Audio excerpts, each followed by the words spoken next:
Good morning, this is Jeff with Sewer Tech Northwest. We are at 9120 North Chase Avenue here in Portland.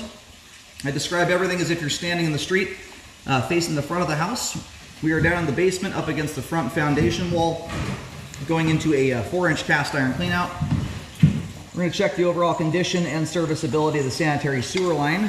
Water is running. We're going to zero the foot counter out here and off we go.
All right, we're transitioning here over to looks like 6-inch concrete. Pretty cool line so far here. We have cast iron out to, it looks like right around either the right-of-way or the street curb. Most of the pipe within homeowner responsibility here, if not all of it, is cast iron, which is very rare.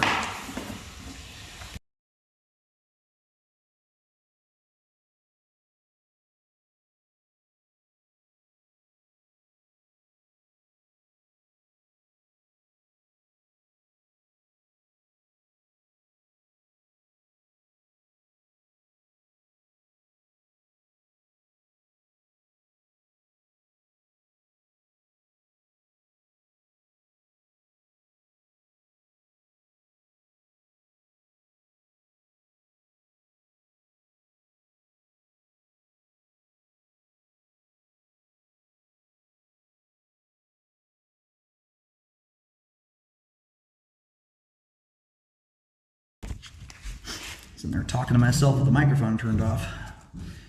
Anyhow, just located the camera head. Line terminates on North Chase Avenue, and where I located the connection to the main is pretty much right in line with the cleanout.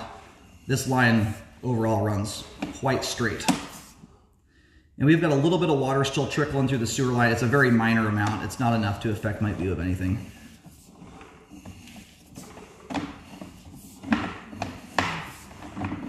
And I kept my locator out here. I'm going to go locate, just for the sake of knowing more than anything. This concrete pipe is actually aged quite nicely. It still has good slope and grade, no settlings taking place. Just very nice to see that. But this is just to see how much, if any, of that concrete pipe resides on property. In general, concrete pipe, typically speaking, will wear out before cast iron does. Not always, but usually.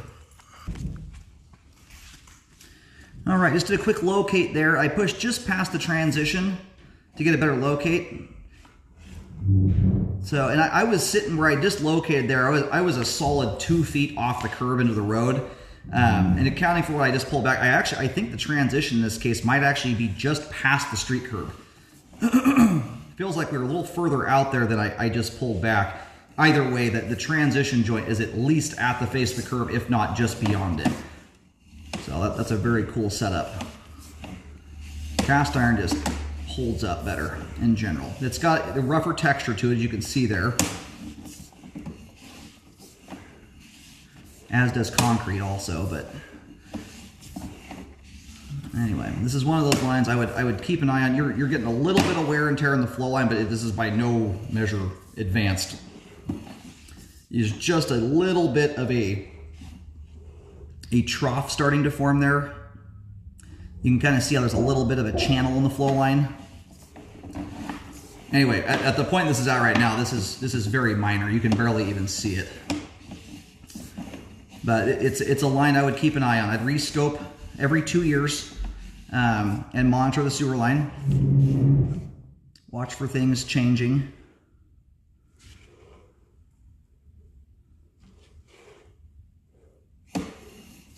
Now, if you start to see that channel start to deepen and get to a point where it becomes so rough and jagged and or deep in the flow line, excuse me, that debris starts to hang up in the line, that's when you want to start considering, if you want to ever take advantage of a trenchless repair, you can do it however you want when you get to that point in time, but it's a non-invasive way to update this line. And this is one of those lines you could update end to end, even if you want to go all the way to the main lateral without even digging a hole.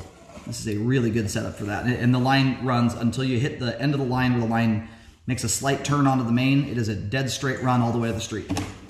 If you draw an imaginary line from the clean out, a straight line from here to the middle of the road, or from the clean out to the middle of the road, that is the path the line takes there. You're about 10 feet deep by the time you hit the main. You know, and considering we're coming out at basement floor level here, or under that anyway, you know, you're probably at minimum around 5.5 feet or so deep on the outside of the foundation wall here, and it just gets deeper from there. So those liners really start saving money when you have either a deep, awkward line to get to, and or a line that's under something very expensive to fix, like a road. So, you know, just factoring in, you know, potentially having to, you know, go bust up a sidewalk square or something like that. You know, just those concrete repairs alone, a lot of times that liner ends up saving quite a bit of money, you know, versus doing a traditional repair. So that's why I like folks to stay ahead of these things and keep an eye on stuff so they can take advantage of that and catch things at the right time. As we sit here today, we have great flow all the way to the main lateral connection. Very clean sewer line. There is hardly a speck of anything in this pipe. You may be familiar with this already. I try to give the PSA to everybody. Cast iron, well, it's a two-part in this case because of the older pipe materials. Cast iron is it's not a chemically stable pipe product like or material like plastic is, for instance. You can put Drano down it till the cows come home and the Drano won't do anything to the plastic. Whereas cast iron is not that way. Stuff like Drano, acids, water, in fact, is the enemy of cast iron. But especially acidic stuff like that. So as much as possible, and this is especially important for the smaller auxiliary drains that come off your sinks. If you ever get a clog, try and deal with the clog with a cable rather than Drano. Drano is good at eating through certain things in the immediate. It does get things freed up, but it also eats at the pipe material, and it often makes everything worse in the long run. You end up eating the pipe material, creating way more scale buildup than it had to begin with. So anyway, it's, you know, stuff like that you want to try to avoid. But the big one on the scene these days are flushable wipes. I would be putting those things nowhere near this sewer line. They struggle to convey through modern plastic pipe very well, especially if more than one of them is going down the line at once. In cast iron, if you start flushing those things down, the entire pipe will just start getting coated with them. That rougher texture really snags on to improper items, and flushable wipes I include in that category. They have no business going down toilets, in my opinion, but especially older lines like this, they tend to snag up in the line very easily, and you can get a blockage even if you're trying to treat the line nicely with them. So keep it to regular old toilet paper if you can here. Anyway, line's in good shape for its age, has great flow, line is functioning properly at this time. I would just make sure you're rescoping it about every 2 years to keep an eye on things.